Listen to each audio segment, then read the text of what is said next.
to episode 1 of A Grassroots to Gains, a Southern Hustle. I'm your host, Chris Twala.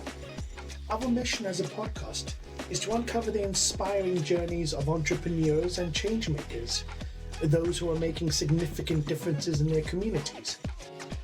Hearing their stories, sharing them, and being motivated by them, we hope that you will take the knowledge and the advice given by entrepreneurs and apply them to your own dreams. Be they starting a business, writing a book, learning how to play a musical instrument, whatever your ambition is, remember, no gain is too small. You have to start somewhere. That being said, in today's adventure, we are going to be diving into a story that combines passion, community, and empowerment in the most exciting way. Our first guest is the founder of a unique NGO in Eswatini, one that promotes skateboarding. An unconventional sport, but he's using it as a tool for youth development and female empowerment in his region. Through the work at Emaswati Skate, they're creating safe, inclusive spaces for young people to explore their potential, for them to develop life skills, as well as to break down social barriers that might exist. Now, this organization isn't just about skateboards. It's about creating opportunities, as well as inspiring the next generation to dream big and to achieve more. In this conversation, we will explore their personal journey, the challenges of building an NGO, and the lessons they have learned along the way. Lessons that hopefully could inspire you to take your passion and turn it into a force for change. Come on, let's roll into it. Grassroots to Gains, a Southern Hustle. Let's explore the man behind the mission, Jason Martin. I've known Jason for quite a number of years, and I can say that I'm honestly both proud and impressed of all the work that he's been able to put into this initiative. Growing up in what you might class as a traditional, conservative, rural area, the novel sport of skateboarding isn't one that I necessarily thought would have gained much traction in the country. I attribute it to more the concrete jungles of, the northern hemisphere countries.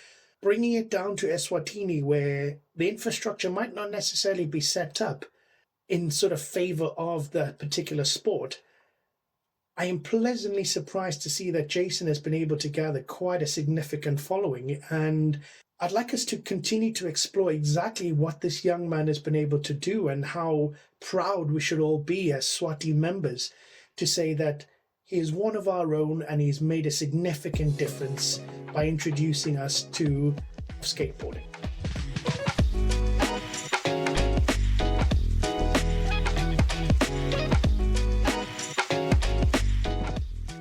Jason, let's start with a little bit of background, shall we?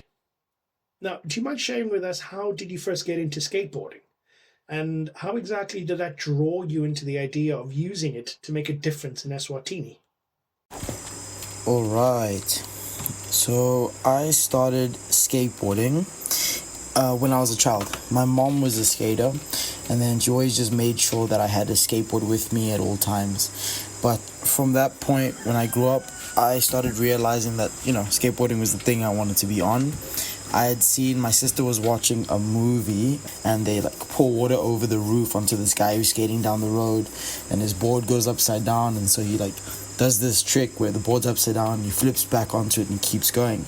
And I was like, hey, that's amazing. I want to go be able to do that. So that was the first click I had of skateboarding. From there, I was very lucky at the age of 10 because I'm a diabetic patient, which was diagnosed at the age of 5. And in Swaziland, we didn't have any endocrinologists, so it was very difficult for my health and for my ability to maintain, which I thank my mom every day for. And so I got to go to Sweden to visit her sister, where obviously their medical section was a lot more advanced than what we had here in Swaziland. And so that growth allowed me to see skateboarding in a different country, and that's where I realized that skateboarding was way more than just being able to stand on and move around and do anything like that. You could actually do so much more with it. Would you say there was a specific moment or experience you had that made you realize, you know what, skateboarding, this could be more than just a hobby? I mean, was there an aha moment that you had, one where you realized that it could become a tool for more than just sport, but something for youth development and empowerment? My aha moment. Yeah, it's a great question. Um, it was in Sweden. I must say that when they took me to the first, it wasn't a skate park. It was a bunch of ramps that were built by the locals, and it was put near the bicycle lane. And I tried to find out the story as to how that came about, which what they had explained to me was that it was a guy who funded some kids. He made a deal with them that, he'd buy all the wood materials and everything, and they got to use his equipment to build their own ramps. And it was up to the kids to try and maintain, the kids and the youth, to maintain and use these ramps. And I thought, whoa, that was pretty amazing, especially coming from a conservative country that didn't have a lot of trust in kids.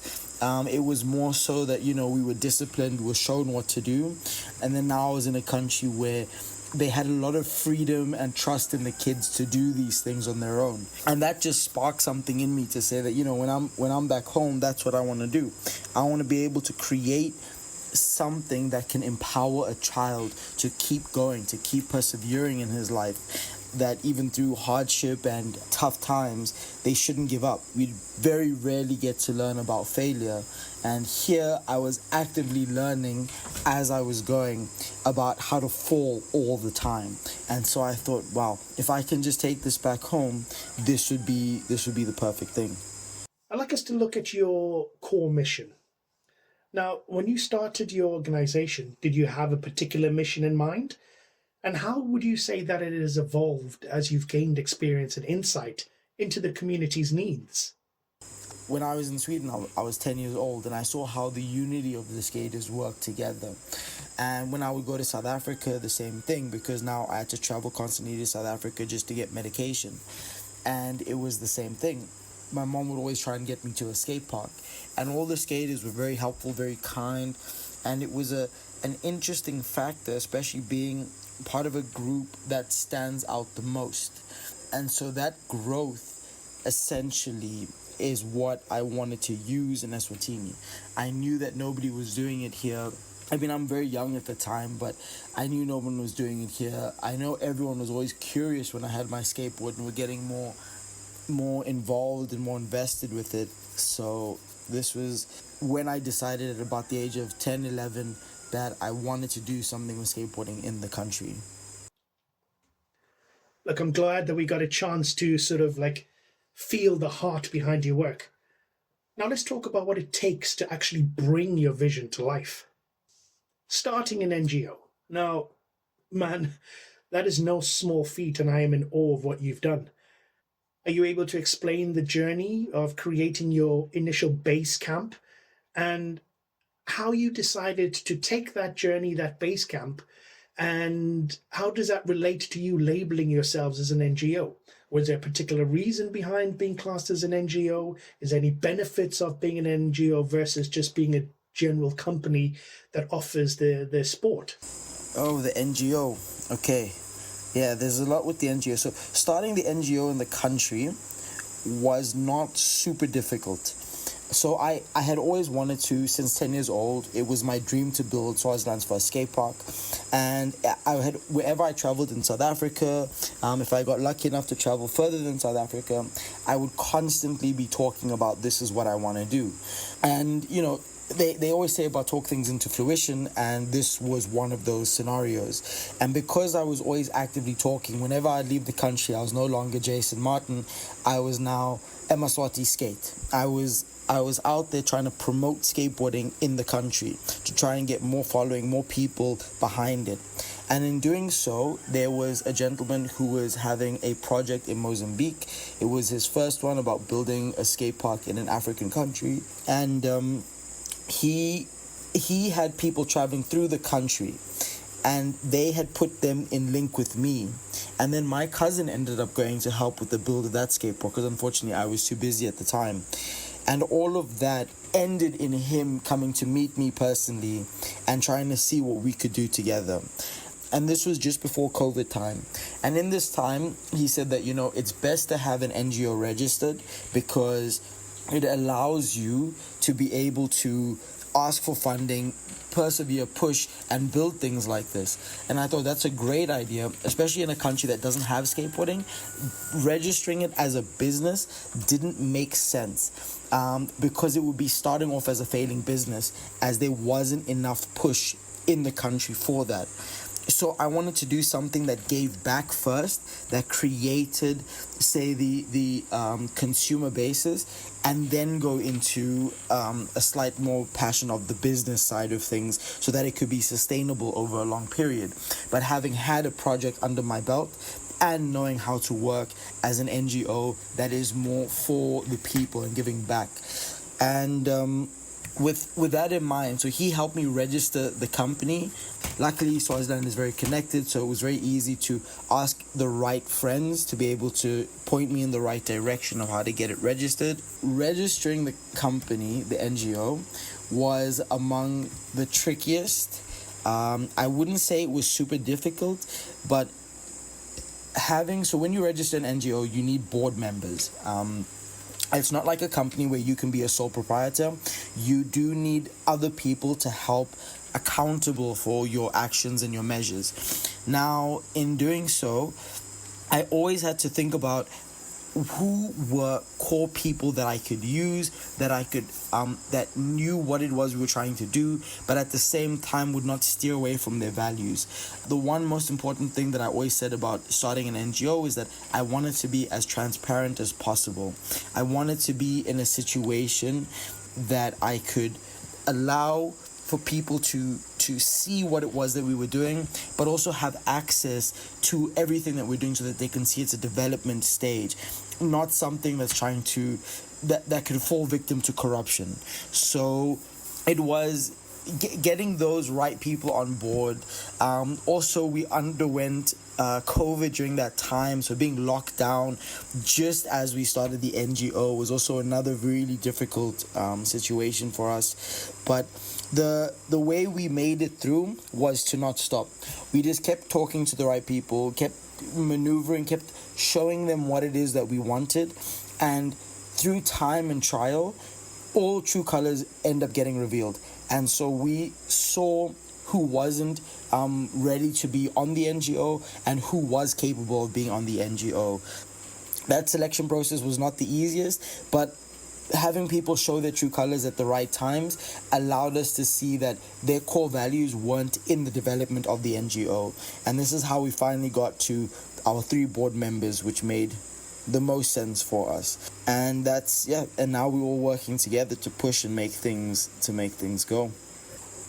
When we gave them the proposal to the EU and everything was underway and they were super happy, they were really intrigued with what it was that we were trying to do. And so they didn't only want us to build the skate park, they wanted us to do programs of involving the skate park as well, and going into the communities and doing stuff that is more active rather than just facility. And so in doing that, our steps evolved from what our core values were to how do we implement this in the community? How do we show guys in the community that this is what we're doing, rather than just coming, dropping a bunch of skateboards and then leaving again? And that's where we are now. We were able to, with the help of another organization named COSPE, we were able to establish what was the program that we were going to be following for the next 3 years at this point. And this is where we are now, implementing and pursuing all of these things. Look, I want to talk about navigating perceptions, if you don't mind. Look, I've alluded to how, personally, I never saw skateboarding as a traditional sport, especially in the Eswatini region. How would you say your work has changed perceptions and gained the support of locals for your initiative? Has there been a big challenge, in appealing to the people to actually try the sport? So firstly, it depends on where we're looking. We're absolutely right about it not being a traditional sport. It is a big thing in the country, but what I did realize is that now coming, like our programs that we do now, we find that a lot of these guys have seen it on TV. It's not something that is brand new to them, but it is something that they've seen and always been curious about. And curiosity is probably the best thing in these manners because it was easy to develop.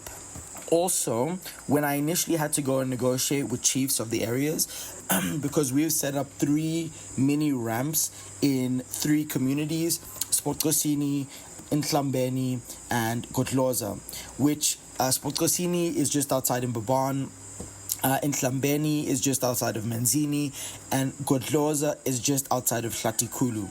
Now, Gotloza being the more conservative, traditional area because that is rural as it gets, whereas the other 2 are more inclined to city life. Although they are in rural areas, they have access to getting into the towns. And because of that, when I was negotiating with the chiefs of those areas, they saw what I was trying to do for the youth and they were excited. They had more forthcoming to actually have this program.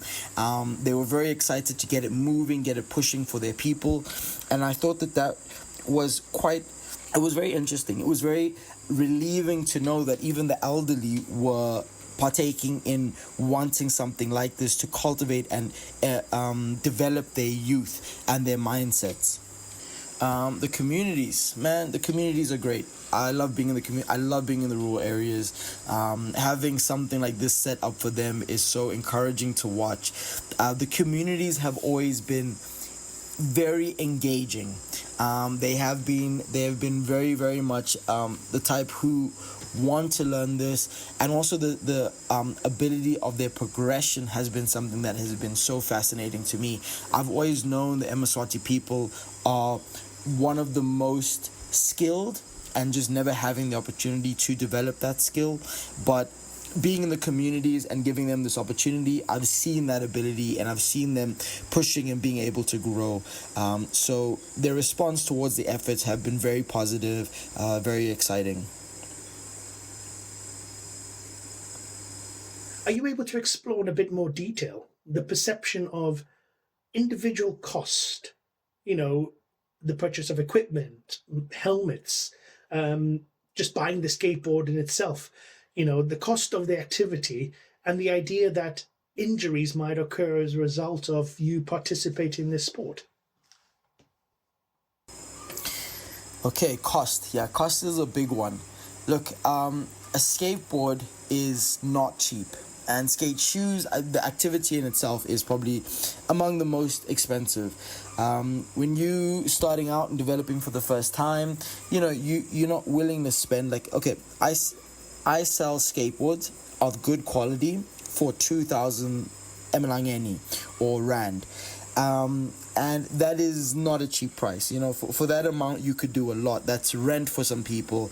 That is food and water for a lot of people. So to be able to spend that expense on a skateboard is not easy. Now, what tends to happen is that these skateboards break. Parts of the skateboard can hold and resist for longer periods, but eventually the board does break, and so you need to replace it.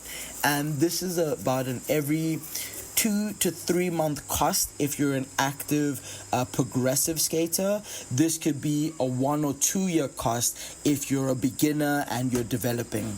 There are cheaper things that you can buy. The problem with the cheaper ones is that they break faster and you end up at the same cost for that value. And then you still have to buy shoes. You need flat shoes in order to skate.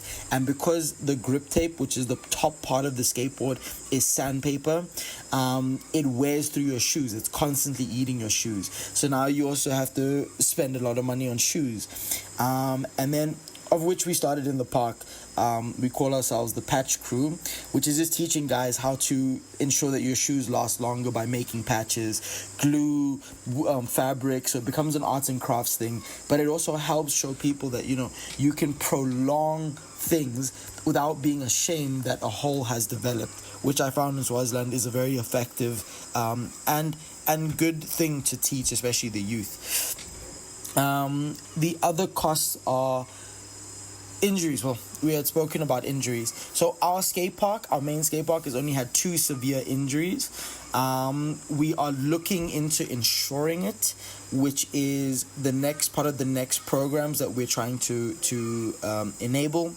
But yeah, I was one of those severe injuries where I broke my leg, and I have no medical aid or no access to medical aid, and it was a femur break. It was a compound fracture where the bone splintered, so it was not an easy surgery. And that it definitely sparked a lot of things for me, because it showed that it's not accessible to get good health insurance. Not everybody has a medical aid, and we've got to be super careful with the kids that we are working with. Some of their parents, we signed indemnity forms before, but some of the parents obviously are insured. They do have medical aid, they are good, but it's for the ones who don't. We've got to take that extra step, that need that accessibility for safety. I'm so blessed. I thank God every day for the fact that, we've only ever had 2 severe injuries in the skate park, a broken arm and a broken leg. The skate park has been up for a year now, just over a year, and we've been skating for longer than a year. So this being the most severe injury has showcased a lot over the years, but now it has become our focal point in order to ensure safety of the kids and the people around, especially when we're trying to push and promote them to get better in their skills. Now, your core mission of youth and female empowerment, now that is a big part of your work. What unique experiences and challenges have you faced in encouraging girls and youngsters to take up skateboarding? And how have you managed to overcome those? The challenges. Whew. That's an interesting question, because I might not look at it now as challenges that they were then. But so when I was about 10 years old when I really got fully into skateboarding. My mom was a coach at the time, and so the development was, as I was growing, I didn't have people to skate with. I had one friend by the time I was age of 13 who was super excited with what I was doing, and he wanted to learn how to skate, so he came to join me every time that I would skate. Me having the only skateboard in the country, he would always just come and share my skateboard with me. Up until I got to about 16, he had stopped skating. We had gone to different schools, so we weren't as close as we were before, and I was looking for more people to skate with, and the only people that I knew were all the way in South Africa, and so I needed to develop something more. My mom, being a coach, she suggested that, look, you need to make a bit of pocket money. You want to create the next generation of skaters, so why not teach people how to skate, and then we take it from there. And I thought this was a great idea. So this is where we started. This was the base camp, really. Starting to teach and show kids how to skate, and that ended up developing into the group of friends that I still have today, of people that I had taught how to skate and how to develop my skills as a coach, how to gain the access and the knowledge.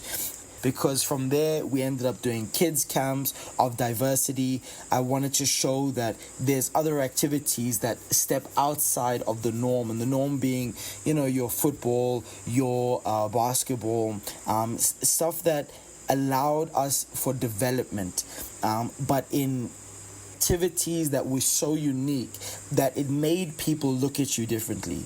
And so in this development, because I wanted to go the route of the camp, and I had met this guy from Skate World Better. His name is Martin, and he had suggested an NGO. It kind of all clicked into place as to that is the route that I should take, because it allows me to help give back to the community. It allows me to help do programs of nurturing and development, and in doing so, it meant that I wouldn't run into situations of sustainability in the front. You always asking for donations out there, so you can get big corporate companies like EU who supplied and sponsored us with the first funding to do our first projects, which is why I wanted to help people so much. To challenges for girls, we actually haven't faced that many. Girls are very, very curious, and they're always in the park. Actually, one of the challenges that we've had is telling the boys that, you know, whenever the girls are coming to the park to come and skate, it's not an opportunity for them to go and flirt with the girls, but these girls are here as active members just as the guys would be. So what we started doing to try and help prevent that is that, you know, we have a core group of skate coaches who understand that mentality and know how to ward off the other guys to allow girls to skate, as well as we used to have girls get one free skate lesson a week, where we would shut down the skate park to everybody else unless you were a female. And this was to allow them to have the same space and feel that they were inclusive in the space. We had a lady who came and did a talk with the girls because we wanted to partner with someone who's doing a Women Up program, who was doing a women empowerment programs. When she had spoken to all the girls, they had said that we were achieving that goal of making it a safe space. It wasn't a vulnerable space, and now it's about taking it to the next level really, really soon, because we really enjoyed how the girls had responded to it. And the girls have been asking. There's a few girls that still come to the park when they can and come and skate, and they're part of the family now. There are a lot of girls who have been asking quite a bit so that they can get back into skateboarding as well, or to learn. Look, man, it's incredible to hear how you've navigated these challenges. Let's change tact a bit and talk about the impact this work is having on the community. How has the local community responded to your efforts? Would you say they've been supportive? Has there been any sort of like pushback against you? I think over the period of time, so now we don't have like the challenges like when we were in the community weren't as bad, but I remember in the beginning time when I was first coaching, we had major fluctuations with the kids, of parents I'd have maybe 2 students in a lesson for a month, and then I'd have 10 students for a week in the lessons. So it was a very interesting thing to go through. The other thing that was difficult in the beginning is that a lot of traditional Swazi parents always believed that the activity that we were doing were for white people. So it was a bit of a racial perspective that we had to break and sort of tell them that, you know, it isn't race classed, but if your kid wants to, you know, we're providing facility and availability for them to try or at least attempt. And if that's what they want to do, that, you know, we're backing them up as far as that we can go. But I would say that these would be the harder challenges. So in the communities, we didn't struggle with this because they knew it was something new coming to be introduced. We didn't have any backlash of people wondering why they should do this or this should be the case. Whereas in the city life, we did have a bit more of a backlash from that. And we overcame it by showing them exactly how majority of the skaters in the park were traditional Swazi skaters who had joined us, been with us for skate lessons, and helped develop that mindset to say that, look, this isn't color based, it is a passion, and if you love it, and this is what you should be involved in. I'm curious, are you able to explore some of the types of training members of your team need to go through in order to deliver your program? What sort of qualification mechanism or protocol have you got in place for one that wants to be part of your team? So the training my team has to go through, well, one, so we're trying to set up 2 settings now. If you've got any coaching qualifications, that would, you know, be among the best. That's the most important. Lifestyle coaching, all of that is super important for this. But our coaches, our personal coaches, so my one coach, he was trained in Sugar Bay, which was a kids camp. He had also done prior training with me in my kids camp as we were developing, and then it gave him more vigilance and understanding how to work with especially the youth. And then developing from there, It was those skills were the best. Then our other coach, he is currently in university, but we are actively teaching him how to work with kids, how to deal with. But putting them on any coaching courses is always the best. It doesn't matter if it's a coaching course for skateboarding or if it's for a different activity, because the fundamentals of being a core coach is what's most important to implement these programs and to uphold to the values that we hold ourselves to. And so this is why it is super important. We are developing it to even open sections for people without any qualifications and just want to learn, but we are trying to develop in such a way that at least for them to have some skill to be able to nurture, hold, and work with kids. So it is things that we are working on. The NGO is looking at starting a training program for volunteers who want to come down so that they can at least go through a few days of training prior to working with the kids, especially if they don't have any skateboarding knowledge from past experiences. Are you able to share with us any specific stories of young people who have been positively impacted by skateboarding? Yes, I've got a few. I've got the story that we've been following that was my ideal, and then we've got our ones that happened to us here at the skate park. So the one that we've been following was a kid from South Africa in Durban. This is where I got the idea from, to be able to push the NGO in the rural areas. It's called the Valley of 1,000 Hills, and there was a kid who came from a very bad drugged background, abusive father, and they taught him how to skate, and they were able to get him to America. They were able to get him away from drugs, away from that lifestyle of being abusive, and show him a positive life through skateboarding. He's been able to travel the world, and he is actually a friend of mine who I meet whenever I go down to Cape Town. And so his story is something that I always use in our local skate park for that development. What I have had as my personal experience with our students is a lot of parents have come back to tell me. We've had one parent specifically whose son, when we met him, was very much in his shell. He wasn't so engaging with other students. He didn't know how to adapt or overcome situations. And since joining the skate lessons, she has said that he has become so much more open to other kids, more inclined. He feels that he's got more comfortability, as well as his we'll get the word now, but yes, so his positiveness has grown quite a lot, and his ability just to overcome things have developed very much from that. His confidence, that's the word I was looking for. His confidence has grown exponentially since joining skate lessons, and it is because you have to develop this ability to overcome your fear and step up to the plate.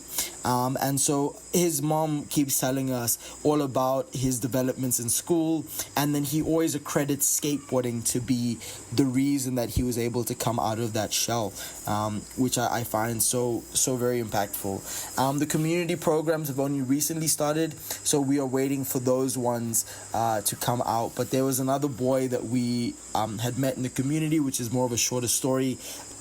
When we first showed him the skateboard and he tried to stand, he'd fall, and he said the most crude thing, but I will always take it with me. He said, I will not be defeated by something that can't speak.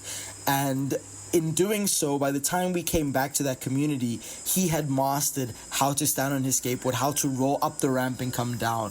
And that is a skill that takes some, months before they learn. And it took him, a few days to be able to master the skill. So all of that was some really positive stories that I'll always take with me. We alluded to the positivity of skateboarding and what it does for individuals. Now, relating that, how would you say skateboarding helps develop life skills, like confidence, perseverance, or teamwork? Have you actually seen these changes happen firsthand? So skateboarding teaches you about failure. Perseverance is probably the biggest lesson that you learn in skateboarding because of how many times you have to fall. A lot of people always ask me, what does it take to be a skateboarder? What is the defining moment of being a skateboarder? And I'll always tell them it has nothing to do with your skill set. It is actually your first fall. After you've had your first proper fall that makes you reconsider if you want to skate, when you decide to get back on your skateboard, that's it, you're a skateboarder. Because that is the first point of overcoming a fear sense. It is the first point of choosing something that you will define as, this is what I want to do. And that mindset helps develop you later on in life. I've got some stories of the kids that I first taught who were very young at the time. This is when I was 16, who then became my friends. And even in today's world, when I speak to them, when they're doing the jobs that they're doing, I very much hear the same attitude that they had when skateboarding that was brought out, the same perseverance that they had when trying a trick, trying to dominate a trick, trying to be consistent in a trick, or even just that consistency. I see them engaging that in their everyday work mannerism, and that's what skateboarding does. Skateboarding teaches you these life goals and life values that help you to engage in everyday work and everyday jobs. It also goes further to say that, skateboarding isn't so much on teamwork as it's an individual sport, but it does teach you about family. The family of the skate park, coming together with your group of friends, being there for one another, being able to help and aid one another. I think it's very much important, especially in the growth development. But I think the NGO teaches more teamwork on the outside as a introduction of a skill rather than skateboarding itself teaching that. But confidence boosting, perseverance, those are the biggest ones you gain from skateboarding. And we've seen it with our kids. We've seen it with how they engage and grow. I've even seen it in our camps when we were introducing that. Kids would come in and learn how to skate, learn how to be comfortable with who they are in an environment of people all trying to do the same thing, and no longer comparing themselves to the next person, but rather keeping themselves true to who they are and bringing that out of the shell. Kids are always very curious, but we have had a few shy and timid ones, and what we try to do with them is take it step by step, slowly engaging with the child, letting them know who we are as the coaches to build up that trust level. Once we get them on the skateboard, allowing them to hold on to us, showing them how we can maneuver them so that they feel that they are safe in that environment. And once they're broken out of that shell, then we teach them how to fall, because that is a very important step so that they don't get discouraged when that happens. We've also had kids who get very easily discouraged when they're not able to achieve a goal, and we teach them how to take it step by step, slowing it down, showing them that their skill set is not managed by the other peoples in the skate park, but how they should focus on themselves to overcome that, which has been very good. Are you able to give us a list of projects and, the locations you've been to? Those places where you've been able to showcase your work across the country, or have you only just been focusing on one particular part of it? Okay, so our first project was building the skate parks, but there is a lot of things in between, so please forgive me if I've forgotten any, but the biggest ones were we've built 3 mini ramps in Kotloza, Eswatini, and in Hlambeni, as well as the main skate park in Imbaban. We have done programs in each of these communities as well as the main park in Imbaban. We have set up the ramp at the Menzini Trade Fair. We've been at Bushfire 3 times. We've been at Bushfire. We've been at a House on Fire New Year's event. We've been at schools multiple occasions. We've been at Sifanzani. We have been at Montessori Primary Life. We've been at Usutu. We have been at Sifanzani High School. We have outreaches that we've done. We've also set up competitions that used to take place in Eswatini Gables. We've done competitions that take place in Imbaban.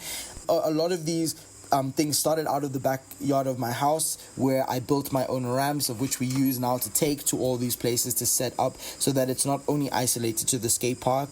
We've also been part of the Alliance Francaise Le Francophone, where we got to set up the ramps in the streets. Yeah, these are majority of the places that we've been to, that we've outreached to, the projects that we've done. But yeah, they are all really big, and we're all pushing to try and engage and have them inclined with each other. So that is also a big one for us. Look, I think it's important for us to actively discuss the idea of our stakeholders. Now, and it's all well and good to have a place to do business, but you need to have those people supporting you in the first place. Now, how have you managed to involve parents, schools, or even local leaders in supporting your work and encouraging the youth to participate in the activity? Can you share with us any of your advertising tricks? What have you done to actually promote the activity, and how successful have they been? Okay, so the schools have always actively enjoyed having us there, but we've only set up during special events. We've not been there on a primary basis, which is one of our goals for next year. Where we've already started speaking to schools that we want to come and do a showcasing and possibly lead to doing lessons in the school grounds for further development, which we find the schools have had no backlash. A lot of them do seem very interested, and they do want to do something with us. So we will see how that goes next year. Parents have been always very involved as their kids are actively skating. We've even had some parents who want to learn how to skate and started a parent skate lesson time for them. But they have been active in helping us when we set up competitions, events, or anything to do with skateboarding, to have their kids as involved as possible, helping other kids be involved. So always keeping the parents in the loop of what's happening, because they are very engaging in these situations. Local leaders happen with the community, especially the community members, and they are always very supportive as they wanted to grow in the community. I've had it in Hlambeni, where the local leader had come down to come and watch. He wanted to see, and his excitement for what the youth were doing and for watching us skate was very encouraging. So to know that they are pushing, they were even asking us at what point would we be able to come back and do further development, shows us that they are excited for having us there, and it's encouraging kids to participate. In the park, we have a lot of kids that come, but I always enable them by giving them my number, telling them as long as your parent can talk to me, I will get them here, so that I can at least allow them to sign the indemnity form and allow you to try and start. Physical promotion is probably the best, being active in as many places as possible. Having the skate park as a physical space is probably the best. I try to constantly use my social medias. I've got Facebook and Instagram. We are working on somebody who is more social media inclined to be more consistent with posting, because I feel if you're using social media platforms, consistency is key in these areas, but it is something that we are pushing. For right now, I'm the one managing it, so you can check us on Eswatini _skateboarding. That is for Instagram, Eswatini _skateboarding. And then for Facebook, it is called Swazi Skaters. You can just search that, you'll find it again, Swazi Skaters. Yeah, those are our two major platforms. We're trying to reach as many as we can, so we are developing on getting a social media coordinator, which would help with that. And never knock the normal making a poster and putting up and flyers, having flyers, digital marketing. We've got WhatsApp groups as well. All of that are all part of the promotional space that goes in, that helps on a big scale. Once again, man, it's inspiring to hear the impact you've had in the community. Look, let's push forward and explore what keeps you going forward. What keeps Emaswati skate valid and relevant? Are you able to list sponsors, investors that are supporting your work? Okay, so sponsors and investors. So we have a gentleman, his name is Lasse, who has created a small group in Sweden for us, who has been a huge help towards donating equipment, gaining traction. This is one of our stakeholders, we could say. Then we have the EU, which is our primary investor, who we started with. Then we've got small individual sponsors, like we've got Mlembe, who has just started backing us up, Mlembe Water in the country. We have local skate shops from South Africa. More core distribution has been a huge help to us. So finding all of these people have been very good. And then the biggest support, the Cosplay has also been a big support to us as well. But the biggest sponsors that we've had are the parents, all the individual parents that go out. We've had a parent who, they come from America, and they've been actively talking to a skate shop in Hawaii, 808 Skate, who have also supplied us with skateboards. And so being involved with all of these people, so a huge shout out to all my friends and family members that have been a huge part of the sponsorship and investors role. A big shout out to the EU and Cospe, as they were our first project and they were very excited to work with us and push. And then to Lasse and his group for being very supportive on what we do and very engaging on what we do to try and get more members. And then to our local sponsors who are now stepping up to the plate, Mlembe being one of them. Jenny Internet is there with them, and so we are really trying to push and work together. The other two platforms that have been helping us, who are local platforms, are Ambrosia, who do elegant and networking events, and they've been a very big help, especially for gaining sponsors. And the platform, who is another amazing group that really do try to push and engage, creating spaces for people to try and develop their artistic abilities. We have mentioned generically that running an NGO requires resources and support. I mean, how do you approach funding and sustainability in your programs? How do you keep things going? How do you keep the lights on? Okay, so it does require funding. It does require support. Constant advertising is the best way that you can do this. People don't want to support something that has nothing to show.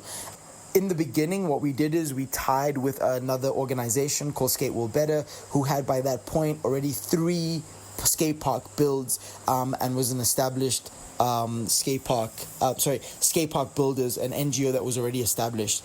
And that was a big help for us because our first funder was EU, and they were able to help us grant a 2 to 3 year sponsorship that was able for us to grow, and also opened up the opportunity to ask for more money from them.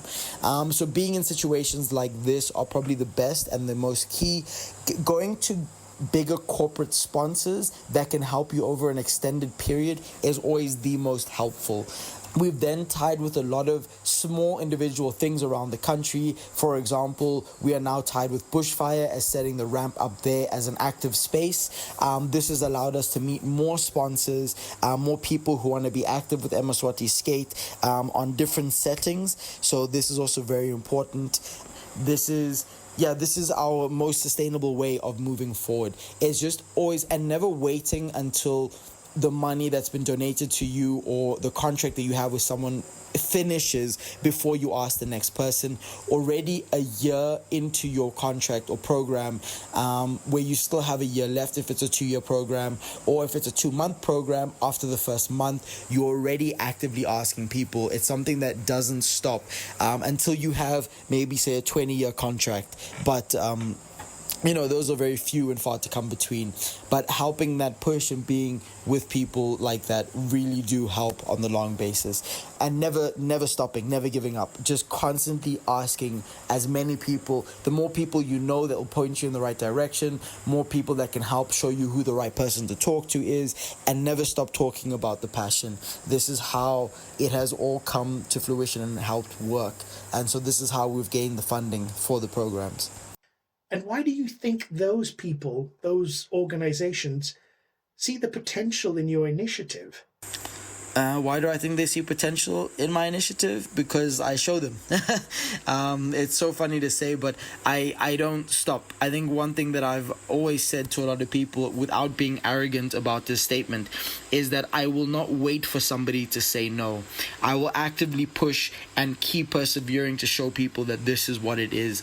I mean, I think the biggest thing with building that skate park showed people that I'm not someone who just says something and doesn't follow through, but it was a live experience of me saying something for over 15 years of my life, and it came true behind hard work, having the right team, having the right people. I believe they see that potential because they can see the growth exponential in what we do and how we do it and how we can give back to the communities. And then the biggest sponsor and investor would be my mother, Jennifer Martin, who has been a huge rock in my life. She is top. I mean, I think she sacrificed more than anything to make all of this happen. I think a big thing when you go about these things is to never undermine the people that have helped you get to where you are. It's great to have people who put in large amounts of money, but never forget those who helped you start in the beginning, because someone's 10 rand might have been the only 10 rand they had left, whereas someone's 1,000 rand could be part of 1,000,000 rand, and that was all they were willing to give. So always be thankful to everybody who has portrayed, and I thank God for setting all these people around me in the way that they have. So as we mentioned, our podcast is trying to give practical advice to our listeners. That being said, for someone listening who has a passion for starting a community initiative such as yourselves, what advice would you give them about turning an idea into action? Do you have any practical advice or, necessary steps for people to follow if they want to set up a program in Eswatini similar to yours? A generic program in the country, I would say start at grassroots, man. The best way to be able to do that is, it's not looking for more people to help you. It's not looking for a big crowd of people to get involved with. It is you yourself to go out. If your program is to work with kids, then get a group of kids whose parents you have access to and say, hey, this is what I want to do. Would your kids be inclined to start? You will lose people, you will gain people, and you need to be ready for that. I think the most important step to take is that never giving up.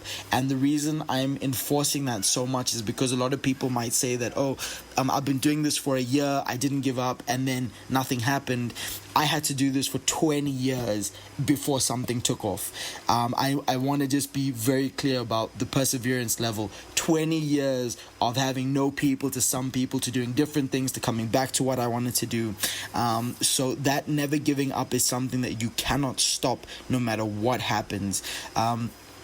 If you want to get that program going, start at grassroots. Team up with people who are already doing it. Be prepared for people to take things from you, and just stay true to your core values, because essentially that is how you build and grow and get to the point that you want to be, and a place that you have not compromised on who you are and what you're trying to do.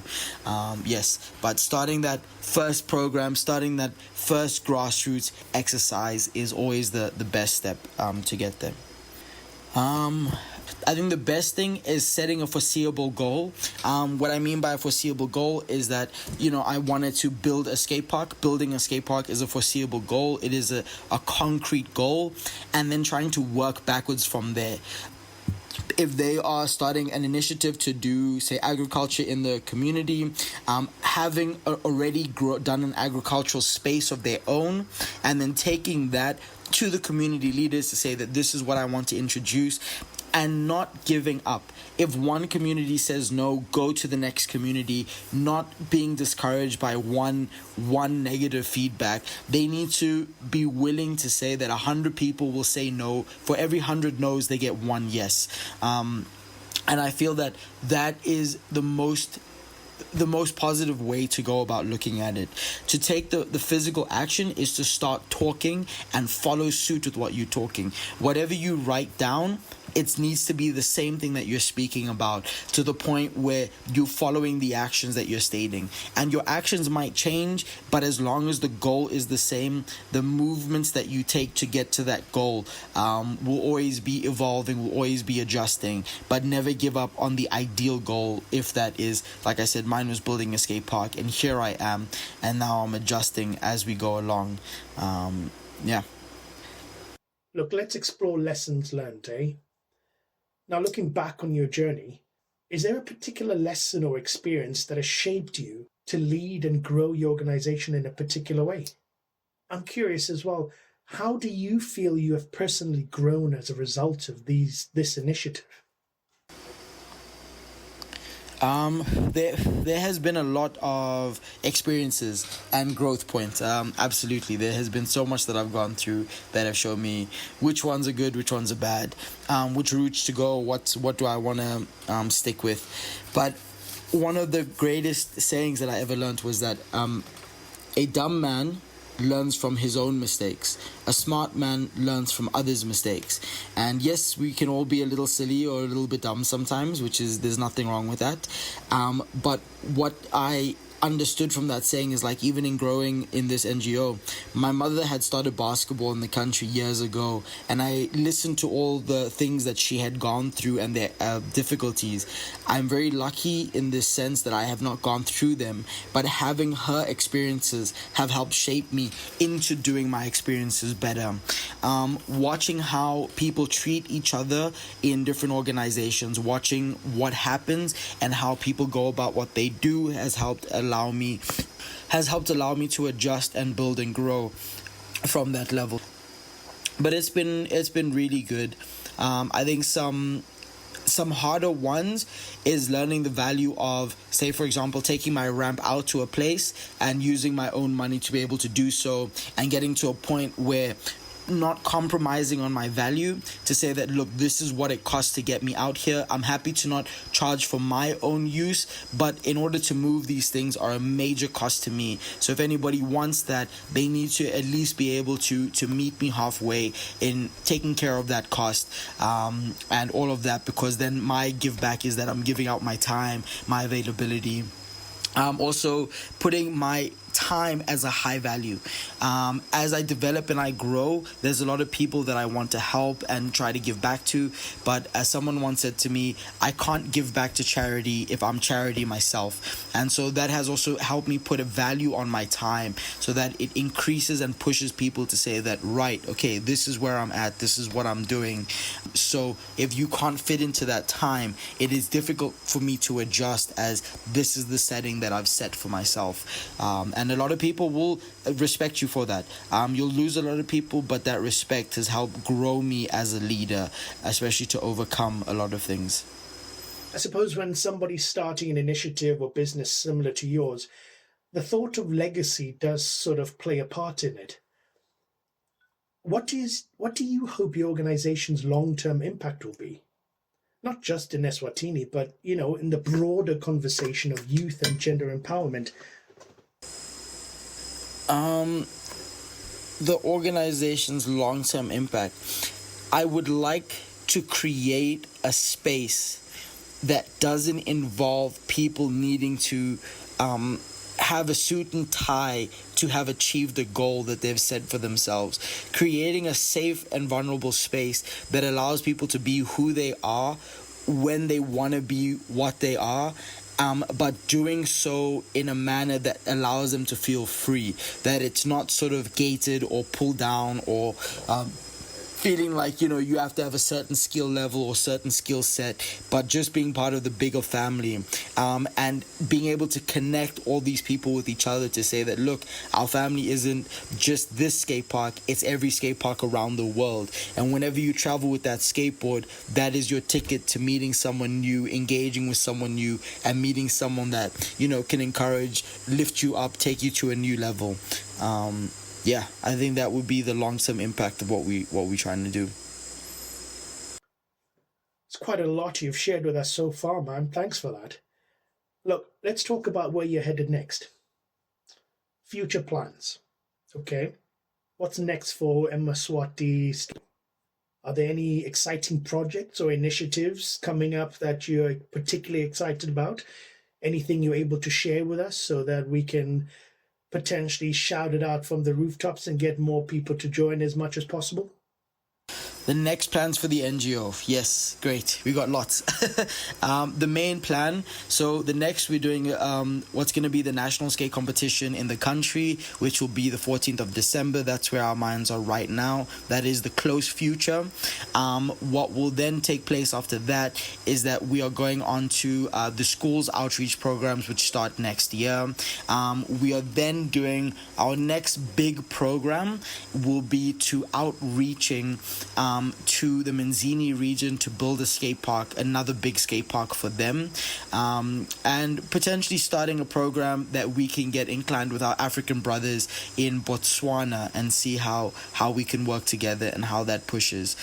Those are our next biggest goals for the NGO. So that development of not just being in the country, but extending just outside the borders, and then still the internal programs that we're trying to reach, and growing the communities that we've been working with to see how far they would like to, or how much that we can do for them in those scenarios.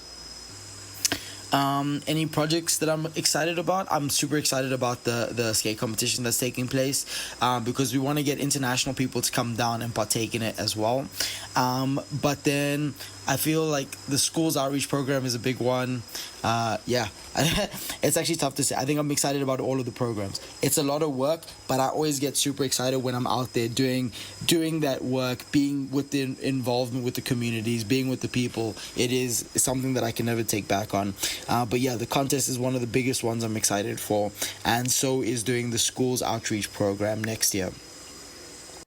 Jason, look, man, I just want to say thanks. Thanks for sharing your story with us. Now, if any of our listeners want to learn more about your NGO or even to support your work, where can they get in touch with you? Do you have any socials or personal contacts that we can get through and let our audience know so they can give you a shout out, as it were? Yes, they can. As I said earlier, they can check us out on Instagram, Eswatini_skateboarding. They can also check us out on Facebook, Swazi Skateboarding.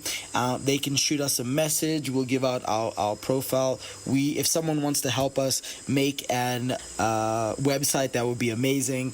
But they can also email us on emaswatiskate@gmail.com. One more time, emaswatiskate@gmail.com. But yeah, thank you so much for having me. Thank you for this chat. I'm super happy to have been engaged with you. This has been a great experience. Thank you very much. I just want to say thank you, Jason Martin, for joining us on our first episode of Grassroots to Gains, a Southern Hustle. A young man who, using humble means, using grit and initiative, has been able to push and power through with a concept that many probably would have given up in the early stages. His journey from a passion of riding skateboards to contacting external construction workers, to setting up initiatives, to engaging with community members, to helping to develop new projects along the way, has been something truly inspiring, and I hope everybody sort of takes stock of that and uses this as an example for what you can achieve if you set your mind to it. Remember, Grassroots to Gains is about us showing the best in human ability and ingenuity and us learning from these experiences and hopefully growing and having a much wider impact on our communities than we give ourselves credit for. We are grateful for you taking part in our first journey, first episode. Looking forward to much more. Ladies and gentlemen, thanks. See you next time.